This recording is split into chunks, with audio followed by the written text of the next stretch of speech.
Okay, this is a I think it's a hilarious advertisement. This, as I mentioned before, Theophilus Smith was, I think he was kind of a little bit in a back and forth with another nurseryman in town. One time he'd have the best looking ad, the other next time the other guy would have the best looking ad.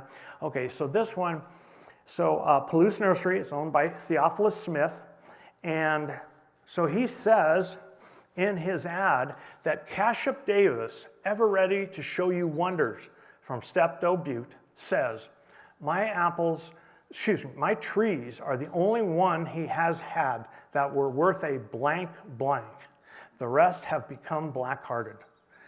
Okay, so, and everybody knew Cashup Davis, so, and that also shows he had fruit trees. So I think there's Cashup Davis right there. Now he had 7 sons, 3 daughters, and a lot of grandchildren. And he came out, he was unlike a lot of homesteaders that came out, because when he came from back east, he was in his 50s. And all of his children had been born, and he amassed, he had quite a bit of money. He was able to buy a lot of land there.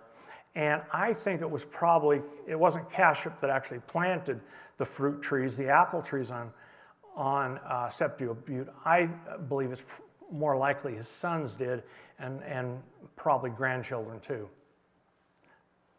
Okay, there's the Nero that we found in 2014, right near the entrance to Steptoe Butte.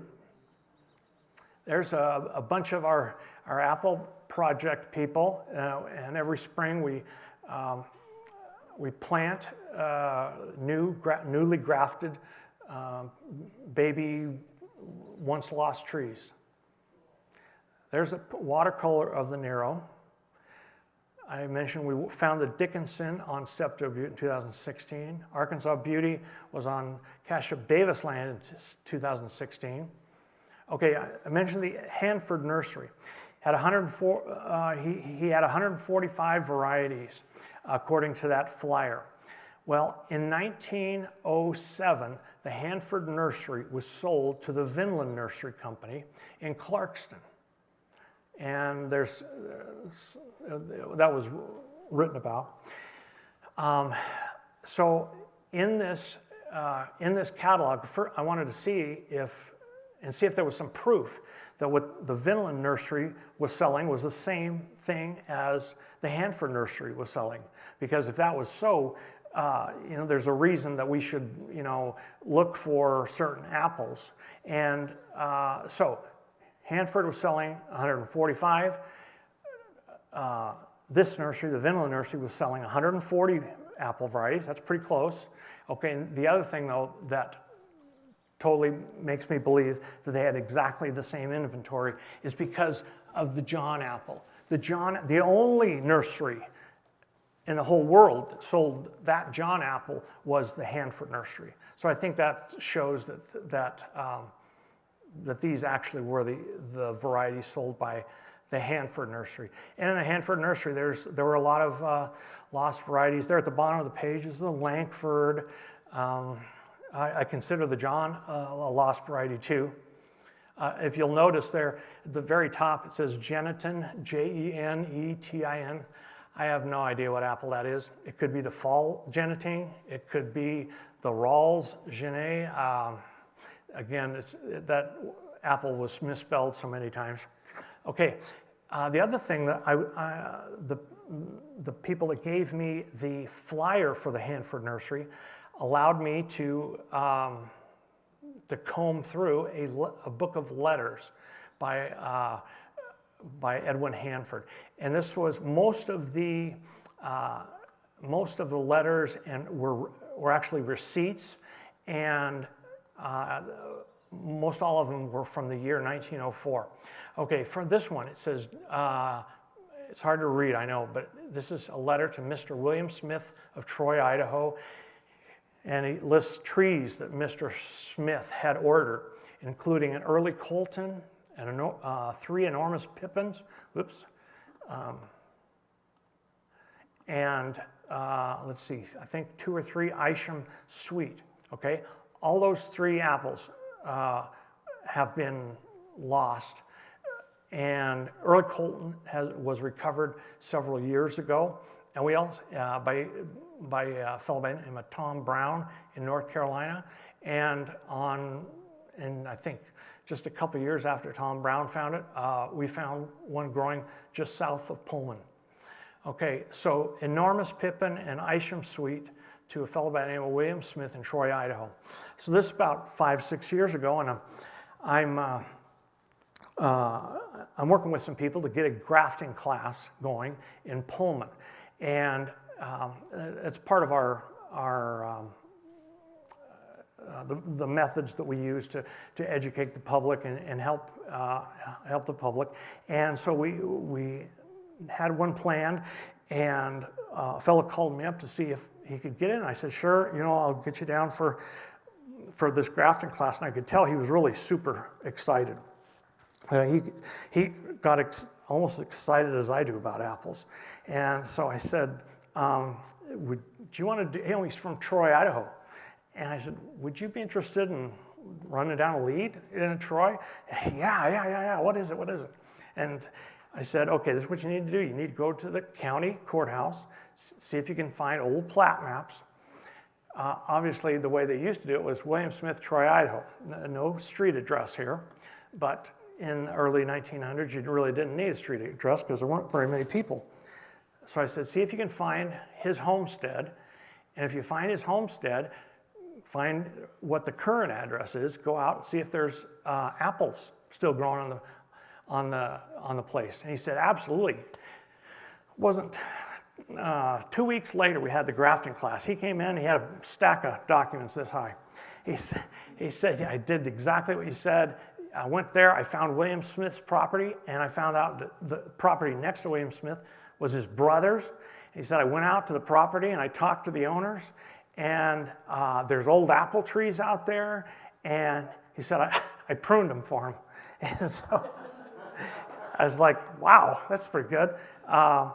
We haven't figured out if Isham Sweet or Enormous are there, but that just shows you the kind of some of the leads that we do run down as we're looking for trees. Okay, this is what I would call a typical day in the fall. I don't know if you can see the moose off to the right there. But this was a day a couple of years ago in the fall, and what I do is in the fall I go out to these old orchards and collect apples, and I not only collect them, but I need to record them. So what I do is I have a 8.5 by 11 piece of paper, and I'll make a little circle for every tree, and I'll take GPS coordinates for every tree. So I take those GPS coordinates and then I write them down next to each tree. And then if, say, this apple was perfectly ripe right then, actually, there's even some apples. If you can look at the very top there, little red apples. Then if they're perfectly ripe right then, I'll write down, ripe on that date. Maybe they're too ripe. Then I'll guesstimate. So maybe next year I'll come back a little earlier. I'll write, and some of them could be later, so I'll write a future date. In this case, this moose was very eager to eat apples. He didn't mind me being there, but he would look over at me once in a while, and of course I would look over him once in a while, but we were happy to be sharing that orchard. And this is, once I get home, I do all that GPS coordinate, writing that down, and then when I get home, I take a picture of the apple, I put down the GPS coordinates and the day I picked the apple. Doesn't that look like a great apple?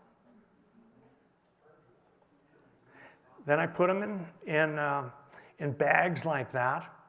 Then I have, and I wrap them in, for their final destination, I wrap them in newspaper and then put in a lot of bubble wrap and things like that. Here's Sean Shepard, one of our ID experts, tasting a Mialafi, and that is a Hungarian apple. That in itself is an interesting story too, because there is lots of documentation of Hungarian apples being brought to the United States in about, I think it was 1890, early 1890s. And Washington State University had just become a university. And the head of the agriculture department brought in a bunch of Hungarian apples. And he shared them with George Rudy, the nurseryman in Colfax.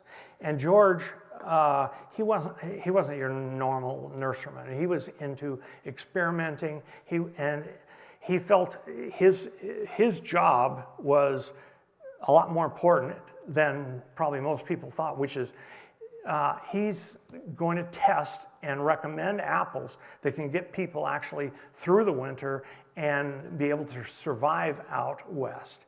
And so there's written in old history books, there's stuff about George Rudy taking these apples, Hungarian apples, and testing them. And actually, let me see if one of these is, okay, these are other apples that we have rediscovered. Oh, McAfee was found on Robert Burns' property. Now, we found 29 varieties so far. I've talked to you mainly about the ones we found on Steptoe Butte, but Ewalt was found near, over towards Coeur d'Alene, between Newman Lake and Coeur d'Alene. Oh, and the Ewalt, last year was a horrible year for drought and for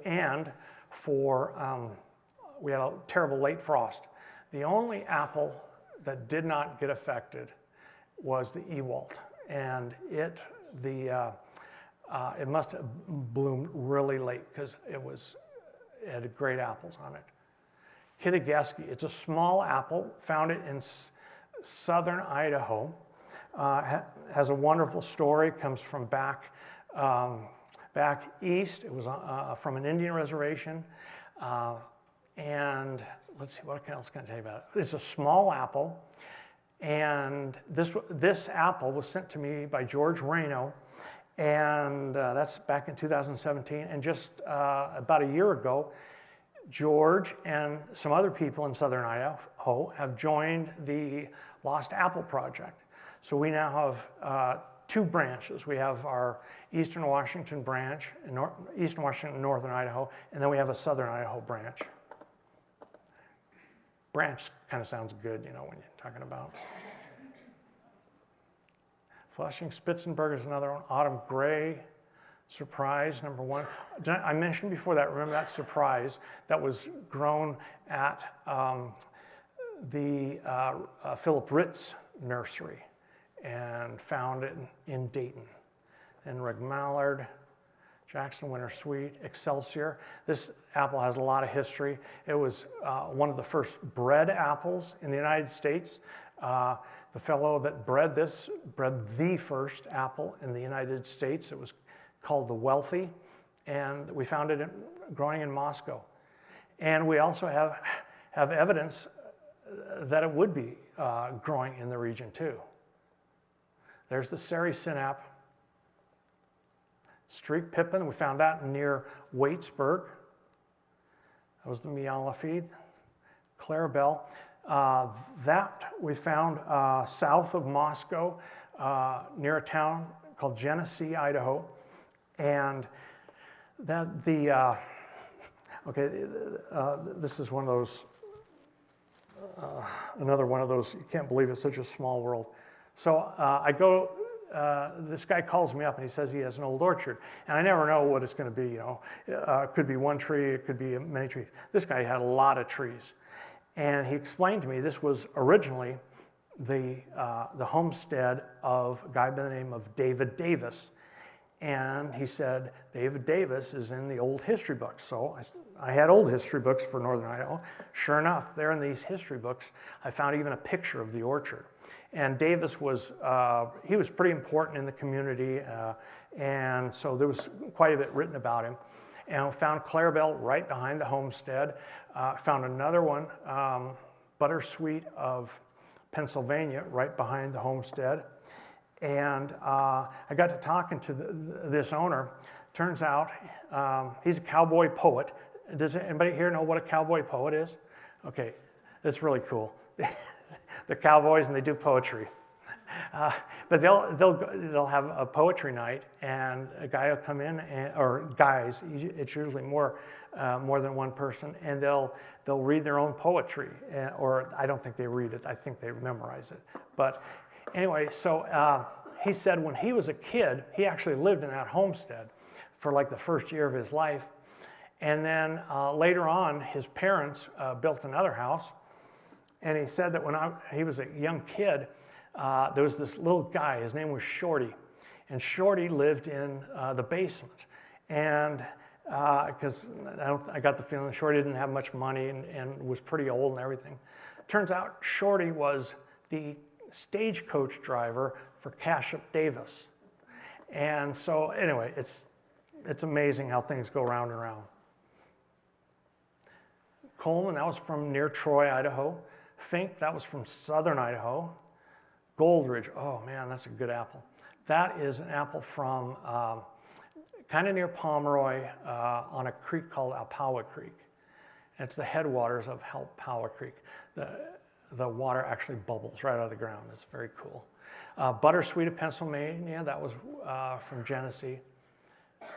Okay, this one, people say, okay, well, you know, how many lost varieties are there? Well, there's a lot of lost varieties. There are, Dan Bussey is a writer. He has written a book about apples of North America. It's 6 volumes. And by the way, if you have $150, it's the best value you'll ever get for any book. Each volume is that thick, 8.5 by 11. Wonderful, lots and lots of those watercolor paintings. And Dan spent, 30 years doing this book, researching the book, and he just every variety he came across, he would write whatever he found. Has 17,000 varieties in North America. Today, we believe there's about 4,500 varieties still out there, and so all the rest are lost apples. Now, here's what I found, and I kind of call it, it's not really the nail in the coffin, but at least it's some evidence of partly why this happened. And if you can't read it, it says that basically this task force, the Pacific Coast Association of Nurserymen, they all got together and they decided to make a decision. And they said, we recommend the following list of fruit trees be dropped from catalogs. And so, nurserymen were encouraged, don't carry these anymore.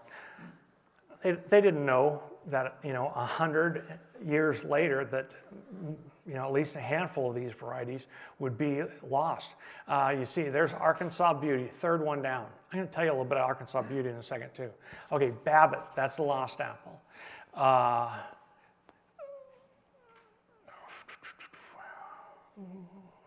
Well, Fall Geniting was lost. Ideal, that's lost.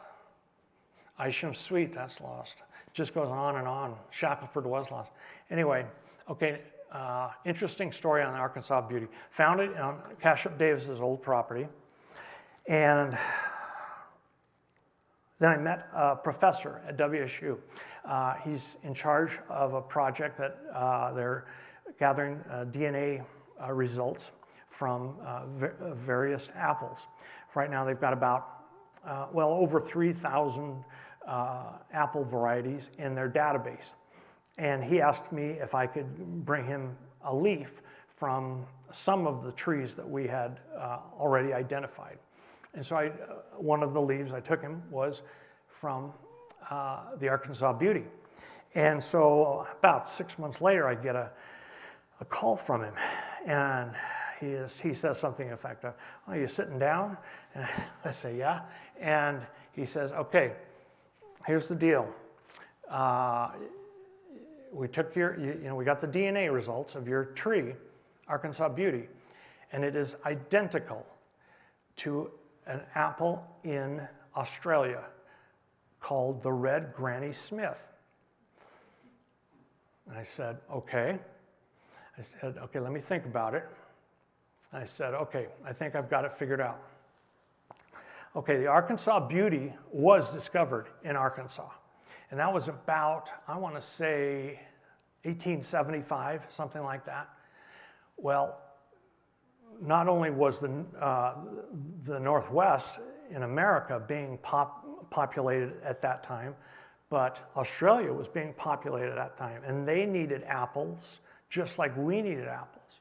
And I said, I believe that the Arkansas Beauty was sent to Australia, and then just like in America, it eventually went out of favor, and somebody suddenly rediscovered it somewhere. And anyway, he said, well, I can't think of a better explanation, because it's impossible. It's like somebody saying to you, your identical twin is somewhere else. It's just not possible. We don't have clones. And where okay, so the Arkansas Beauty in America was, which was the original, was in about 1875. This apple in Australia was discovered in like about, I want to say 1930. So it was, and it was right next to an orchard. So anyway, I think that's probably a likely thing that would happen there. Okay, yeah, that's just, okay, I got ahead of myself there. Okay, those are our, let me see if, yeah, okay, yeah, I'll just go back.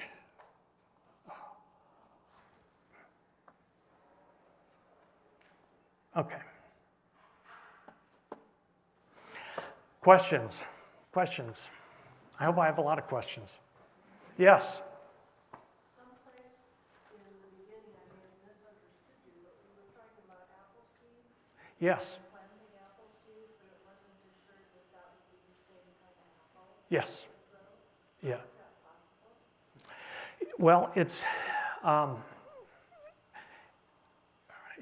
basically it's taking the DNA of one apple and mixing it with the DNA of another apple, kind of humans. You get a mixture of the DNA of the father and the mother. So whatever those seeds come out, it's never going to be exactly the same. Now I will say this: there are a couple apples that they say are remarkably similar, but one of them is Sari Sinap. Another one is the Duchess of Oldenburg. I've not tested that or seen it, but for 99.9% of them, it's you're going to get a different, very different apple that wouldn't be close to being recognizable to one of its parents. Yes. My mother died at age 96. She'd be 101 here this September.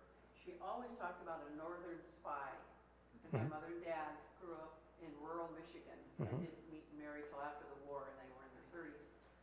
She was an apple a day late, probably what put her to 96. But in one of the slides that she presented, it's listed and described as a large, round, conical stripe with sunny side nearly covered with purplish red. What's the sunny side? Is that the... Oh, that's a side that's, it would be on the south-facing side of the tree. Yeah. Could I grow that? Yes, you can. Yeah. Now, the only thing is, with the northern spy, it's going to be a late October apple. So sometimes late October apples don't develop their flavor as well here on the west side. You just have to try it, to see. Yes? Turn around so you can hear my question, but I'm wondering, the Lost Apple Project, do you have your own orchard, or is this trees that you provide people in their backyards? Do you use standard rootstock or dwarf rootstock? And Okay. if you had an orchard, how many of each variety would you plant? Okay, that's a great question. Well, first of all, we basically partner with the I mentioned Joni and Sean before, who were with the Home Orchard Society out of Portland. About 8 years ago, a fellow by the name of Nick Botner, who lives south of Portland, decided to put his property up for sale.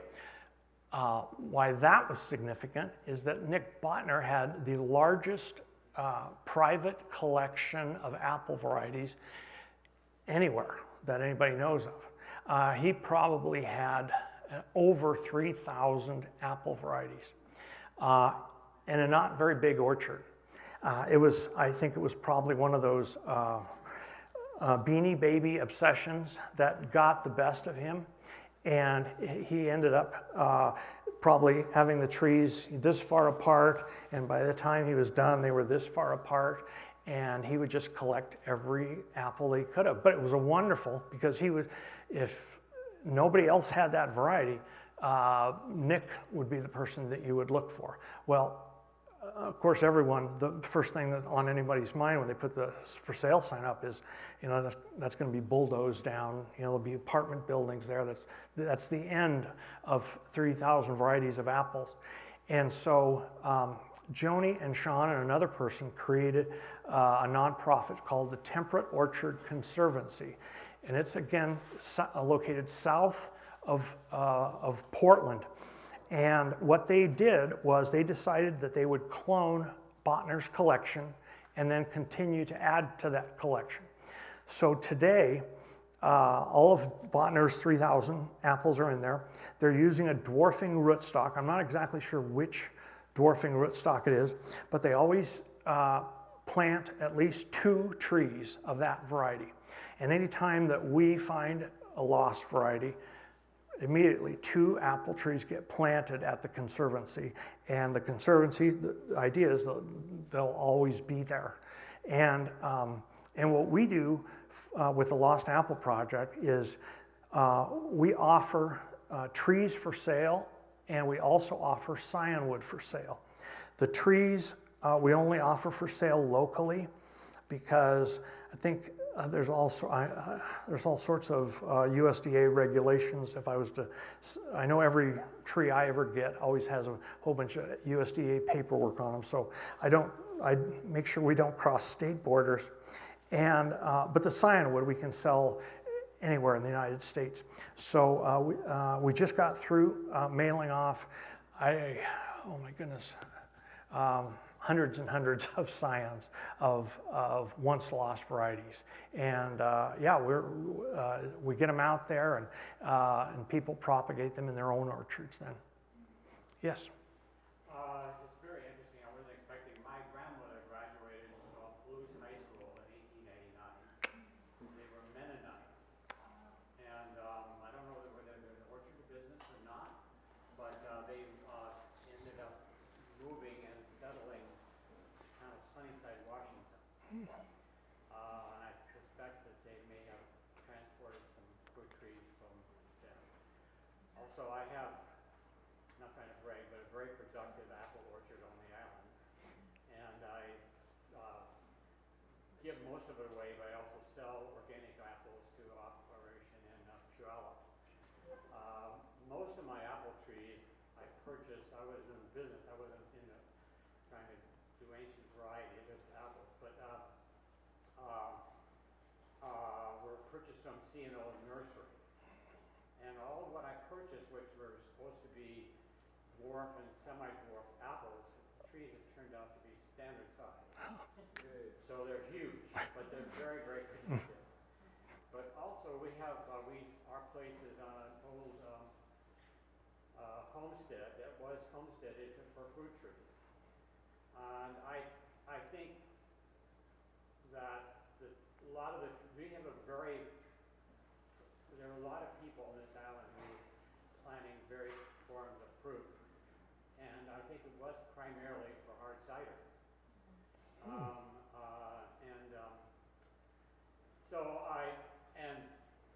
There are a couple of trees that are still there that I will get apples for you to look at. But we have several pear trees. Pear makes a great cider.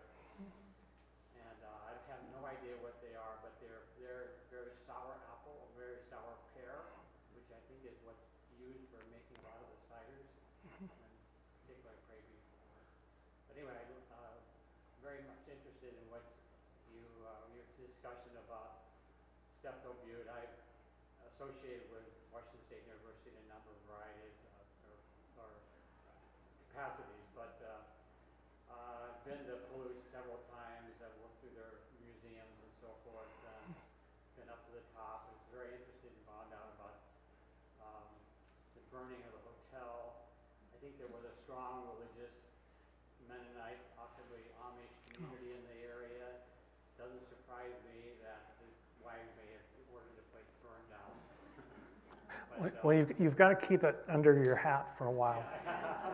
I actually have a book that's coming out later this year, and it will be that'll be a treat for most people that did not know that. Well, there are some traces just through the religious person. There may be some, maybe that might be of interest to you. Yeah, you know, and that's how we get leads to old trees. You know, it's, you know, me doing talks, or it's, you know, getting maybe an article in a newspaper or something, and people think of, oh yeah, that reminds me, Grandma's got, you know, some trees behind her barn, and that's how we find these orchards. And if it wasn't for people letting us know, we would never be going to these places. Yes? I just wonder whether the old apple trees are resistant to disease. I find that on that, and I've driven by and picked some apples of old trees, and there's hardly a worm in them. I just wonder if that's a sign of good, You know, resistant as a hybrid. I can only tell you about one apple, and that's the Gold Ridge. And the Gold Ridge is the only one of the lost varieties that had mention of it in historical papers, that it was resistant to some diseases. So most of them, you know, I haven't seen that, but it's important to know. You know, if you see an apple. Now, also, one thing I promised to tell you was how you could get your apples identified. And I want to explain that before I forget to do it. Okay, first of all, I'll tell you how we used to do it. And that was, like, as I mentioned, I would gather apples, put maybe 6 or 7 in a bag, do the record keeping. I do it on the bag, and then I also take the pictures. So once those bags made it to the apple identification experts, it might be a couple months later that they actually get to it, especially if it's a late October apple. And then they take it out, and there's a reason why there's only 5 people in the United States that can do this, because there's like 50 characteristics for an apple, and the ones that are the most difficult to me are the taste, because you know, you write down in history books, there's a record of what the apple tastes like, and to apply that to, you know, what you're tasting is pretty amazing. But anyway, so it used to be that they would have different books that they would refer to, like 5 or 6 old apple books from the 1850s all the way up to the 1920s. The Bussey book that I mentioned, the 6 volumes, it pretty much has put everything together. But anyway, so the way they would do it is they get these books out, they'd have the apple, they'd decide, you know, well, it's this shape, it's, you know, this color, it's this, how long is the stem, what shape are the seeds, I mean, all these different things. And you know, some of them would be fast, you know, oh, that's a Baldwin, you know, we don't have to look at that, or this was a Delicious, you know, we don't have to look at that, but it's the ones that they haven't seen before, that's the ones that take the most time. And sometimes, I mentioned that it goes a couple of years, we have to send them, renew that, send them apples the next year and the next year. The ideal way to do it, though, has just appeared, in the last few years, in the last 3 years. We're not able to do it yet, but Washington State University has this program where you can submit a leaf of a tree and of an apple tree and see if it is in their database. Now right now there's 3,000 apples in there. That's not much considering there's 17,000 total in North America, but it is, and we only think there's 4,500 that are actually not lost. So that's a pretty substantial number. And we have now been sending some apples in to have their DNA coded or uncoded. It's been productive for 2 reasons. One is sometimes it'll come back and they'll say, this is the, one was a Minkler apple. Well, at that point, we now know the identity of that apple. I don't have to send more of those samples to my apple identification experts and have them go over and over these apples, spending time. I've eliminated that apple from that. And then the other thing is, if it comes back as unknown, well, that is going to say, okay, that one is one I need to continue sending to the experts, because its DNA doesn't indicate it's a lost apple, but it's a possible lost apple because we don't know its DNA. So now what I used to do 3 years ago, if I was coming here then, I would tell each of you to please contact me in the fall and send me like 7 or 8, maybe even 9 apples from whatever tree you want to be identified. And what I would do is I would get them. I do the same thing as I showed you, taking the picture of the apple. I'd probably write your name on a tag and phone number, something like that. And I'd then send that on to the apple identification experts. And we're still doing that. We are still doing that. If you only have 1 or 2 trees in your at your residence or whatever it is, I would say consider doing DNA testing first, if you're able to, because DNA. I mean, if you submit an apple and it comes back as a wine sap, poof, you know it's a wine sap, and it's a great way to quickly find out, what kind of apple you have. But if you choose not to do that, I still will accept your apples. So I'm hoping everybody has a pen and maybe a piece of paper. Otherwise, I was going to send around did everybody sign in your email address on a little notepad back there, or send it around? If you want to get on the newsletter for the Lost Apple Project, We send a newsletter out every spring. sign it in that little book there. And then also, if you have an orchard, let me give you my email address. It's D as in dog, B as in boy, E as in Edward, N as in Nancy, S as in Sam, 23 at gmail.com. And what I'll do is start emailing me. You can email me right away, that's fine, because then I'll get you on the list of when we send our newsletter out later this spring. And next fall, make contact before the apple's totally ripe, and then we'll just find a way to have you pick some apples, mail them to me, and get started on this. Hopefully, figure out some apples. Yes. May I ask another question? Yes. I'm the president of a small land trust in Tacoma, in the Hilltop area, that was, immigrated by Italians and Greeks and Irish people. There's a small orchard on the corner of 19th and Yakima, just down from the St. Joe's Hospital, so it really is in the middle of the Hilltop. We have 2 other gardens on 14th and 18th South G Street. The small orchard is owned by the Webster they are interested in keeping it an orchard and having it an opportunity to be an outdoor classroom for tree care. There's orchard, I mean, there's probably a dozen trees on there in this array. Yeah.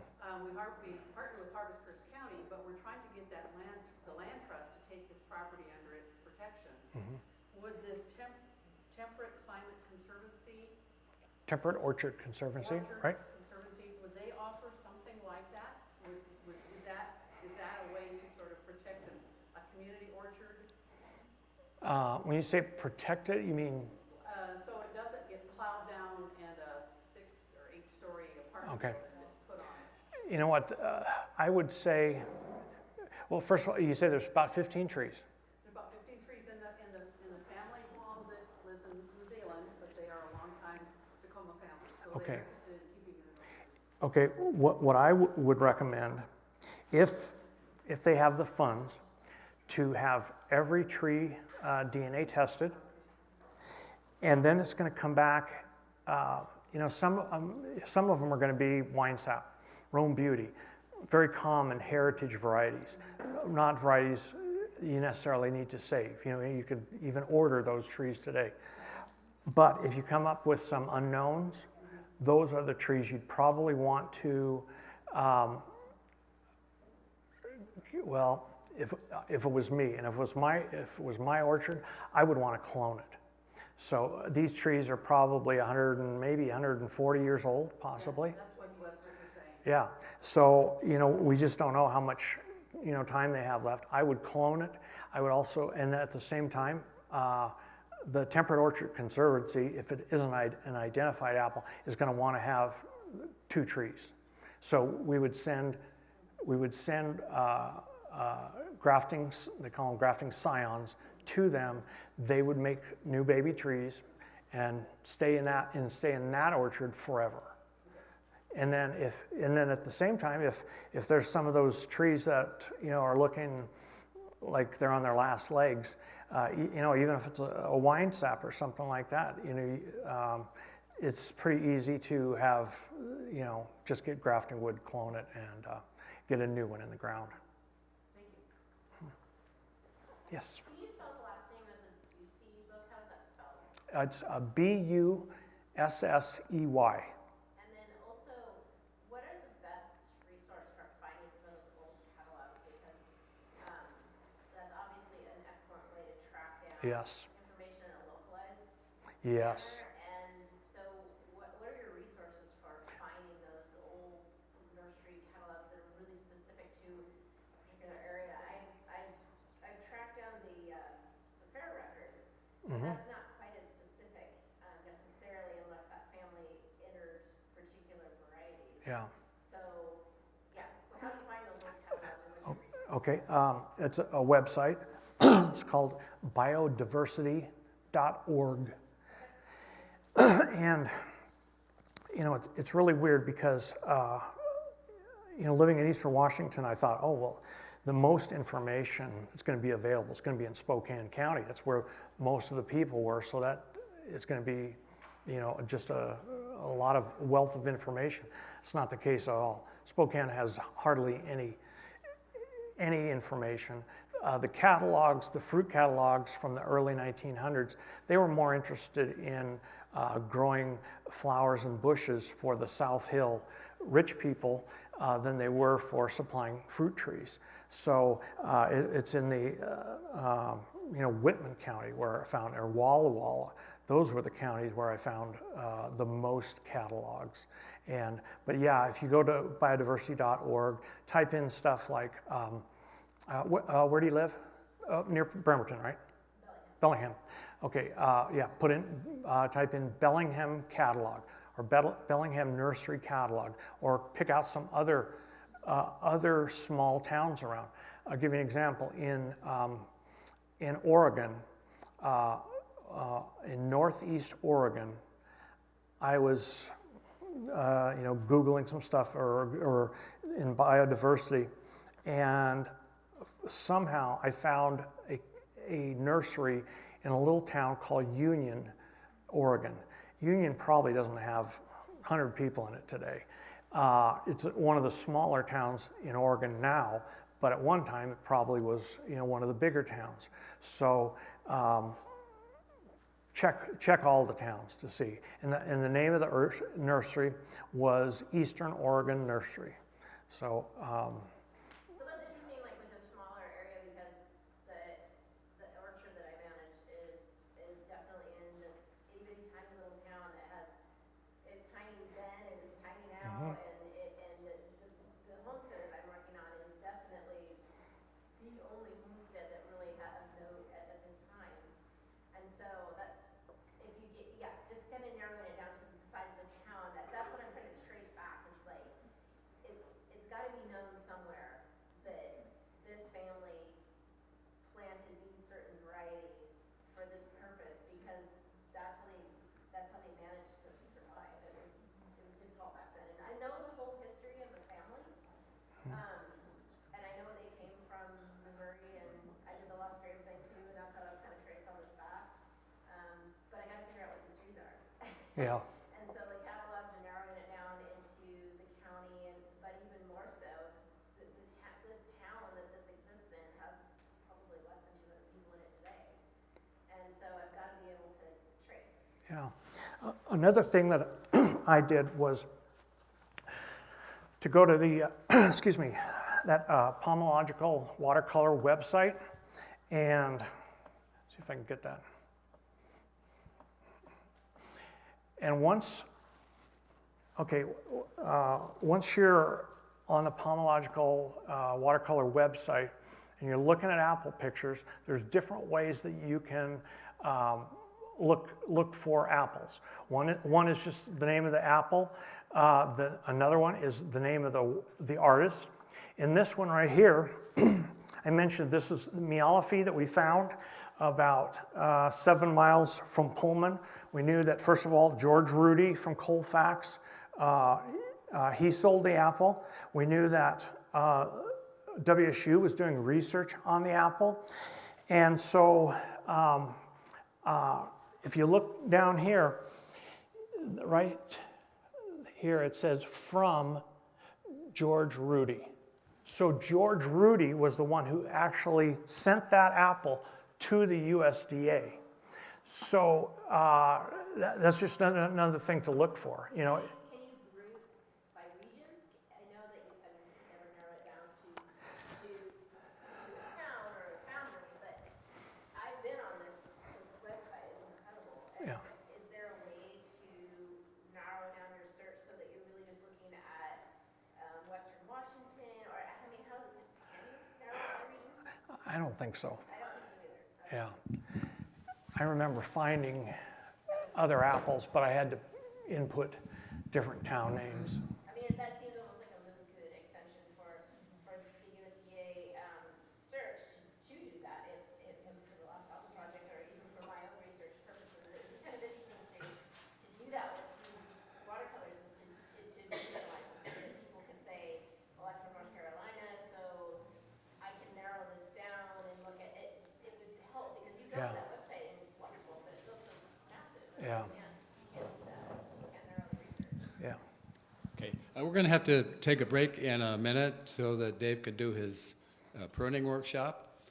And if you can't stay for that, I hope you'll give him a show of appreciation. But I want to give a 30-second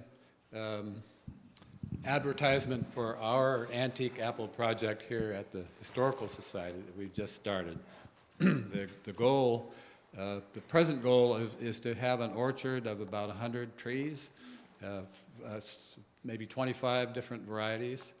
That will either be here at the museum, or possibly one of the parks, or maybe on private property. So if you're interested in that, get in touch with me. I'm Rick Anderson. You can reach me, talk to me later today or through the Historical Society. But we need people to come forward and say, I know some old trees here, or I know some old trees there, and we'll get permission from the owners and go take samples from these antique trees and propagate them. So how about a big hand for David? And Thank you.